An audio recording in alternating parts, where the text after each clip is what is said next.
दोस्तों, मेरा नाम परिमल है। मेरी शादी के समय मेरी उम्र 25 साल थी। मेरे ससुराल में मेरे पत्नी एक छोटी साली जिसकी उम्र 19 साल की थी। मुझे शादी के बाद अपनी पत्नी और साली के साथ उनके शहर वाले घर में रहना पड़ा। मेरी साली देखने में बहुत सुंदर है।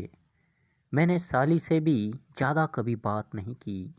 अपनी साली के साथ मज़े के बारे में नहीं सोचा था। तभी कुछ दिनों के लिए पत्नी मायके चली गई। अब घर में मैं और मेरी साली अकेले रह गए थे।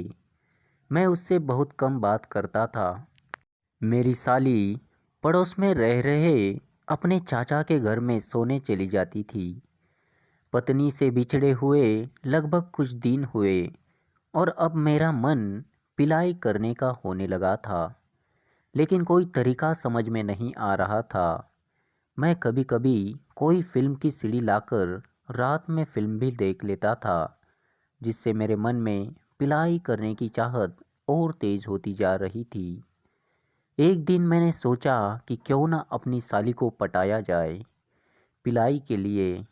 इससे मेरा काम बहुत आसान हो जाएगा और जब तक पत्नी नहीं आती तब तक जब भी मन करेगा भरपूर मज़े ले सकूंगा। यही सोचकर मैं साली को पटाने का जुगाड़ सोचने लगा। एक दिन की बात है कि मैं फिल्म वाली सीडी अपने बिस्तर पर तकिया के नीचे भूल गया और काम पर चला गया। बाद में मुझे याद आया कि मैं सीडी तो घर पर ही भूल गया हूँ। फिर मैंने सोचा कि कोई बात नहीं, अगर वह सीडी साली ने देख ली तो मेरा काम और भी आसान हो जाएगा। शाम को जब मैं घर आया तो मेरी साली बिल्कुल नॉर्मल देखी। वह वैसे भी मुझसे कम ही बात करती थी। उसको नॉर्मल देखकर मेरा मूड खराब हो गया। मैंने सोचा था कि उसकी कुंवारी चिड़िया रानी आज ही मिल जाएगी, लेकिन मेरे सारे सपने टूट गए। अब मैं अपना सारा दिमाग इस बात को सोचने में लगा दिया कि कैसे अपनी दिल की बात साली को बोलो। पता नहीं वह भी मुझसे मिलना चाहती है या नहीं। ऐसा ना हो कि कुछ बवाल हो जाए। यही सोचते सोचते सारा दिन बीत गया। मेरा काम में बिल्कुल भी मन नहीं लग रहा था, इसलिए उस दिन मैं शाम को जल्दी घर आ गया। मुझे देखकर मेरी साली ने एक प्यारा सा स्माइल दिया और बोली, जीजा जी, आज तो आप बहुत जल्दी घर आ गए। आप चाय पीजिए, तब तक मैं सब्जी लेकर आती हूँ। मैं कपड़े बदलकर चुपचाप चाय पीने लगा और प्यासी नज़रों से साली को घूरने लगा। मेरे अंदर वासना का तूफान पैदा कर रही थी। वह बोली, मैं सब्जी लेकर आती हूँ, और घर से बाहर निकल गई। मैं भूखी नज़रों से उसको देखता ही रह गया। बाजार से वापस आने के बाद वह अपने काम में लग गई। तभी मैं कमरे से बाहर निकलकर पोर्च में बैठ गया। थोड़ी देर बाद जब मैं किसी काम से अंदर गया तो मैंने देखा कि कमरे का दरवाज़ा बंद है, लेकिन उसमें कुंडी नहीं लगी थी। मैंने धीरे से दरवाज़ा खोला और अंदर का नज़ारा देखकर मेरी आंखें फटी रह गई। मेरी साली अपने कपड़े बदल रही थी। उसका शरीर बिल्कुल संगमरमर की तरह था। मैंने सोचा कि मौका बढ़िया है, अभी जाकर इसको दबोच लेते हैं और अपनी इच्छा पूरी कर लेते हैं। लेकिन अंदर से एक डर भी था कि कहीं बात बिगड़ ना जाए, क्योंकि हम दोनों के बीच कभी ज़्यादा बात नहीं होती थी।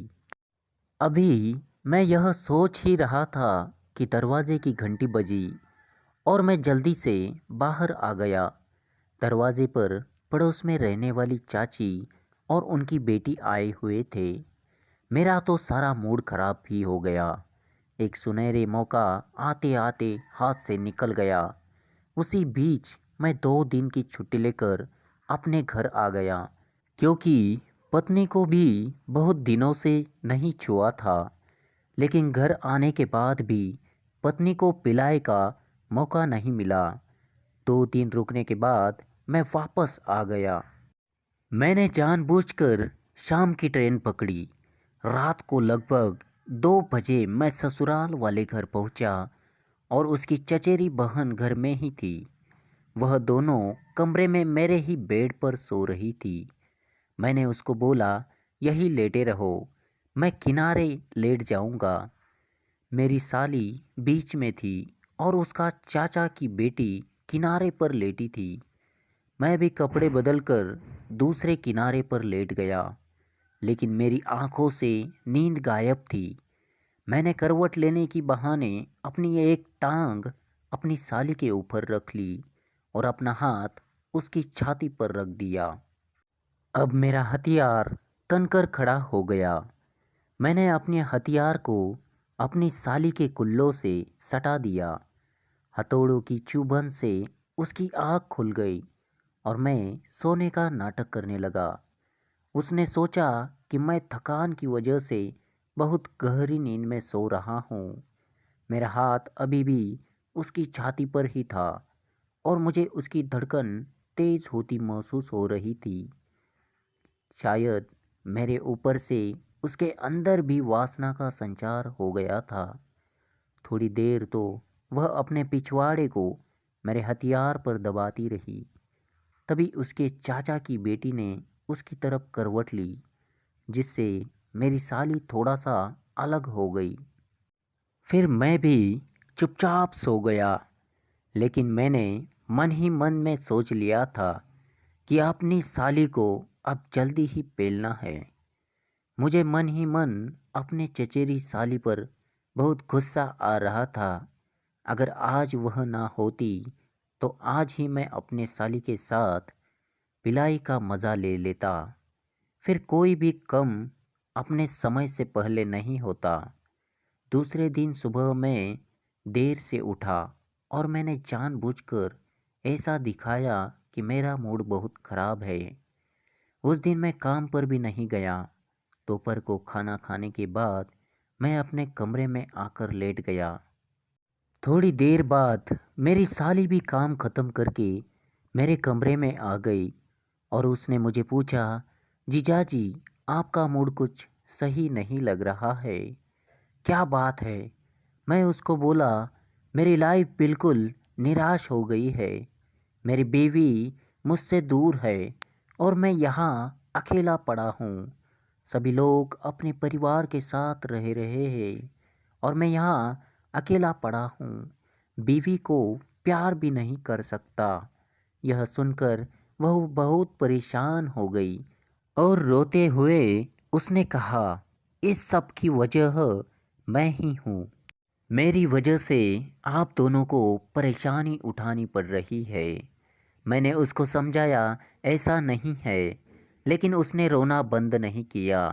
फिर मैंने उसको गले से लगाया और तेज रोने लगी और मैं उसको चुप कराने लगा और उस दिन हम दोनों ने रिश्तों की मर्यादा तोड़ दी और दो जिस्म से एक हो गए। उस दिन से दोस्तों मेरी तो दुनिया ही बदल गई। अब वह सुबह जल्दी आ जाती और मैं शाम को जल्दी आ जाता। हम दोनों के प्यार का सिलसिला चलने लगा। अब हम दोनों भी खुश थे, मानो हम लोगों की दुनिया ही बदल चुकी थी। यह सिलसिला करीब 2 साल तक चला और उसके बाद उसकी शादी हो गई और शादी का सारा खर्च मैंने ही उठाया। अब वह अपने पति और परिवार के साथ खुशी खुशी रह रही थी।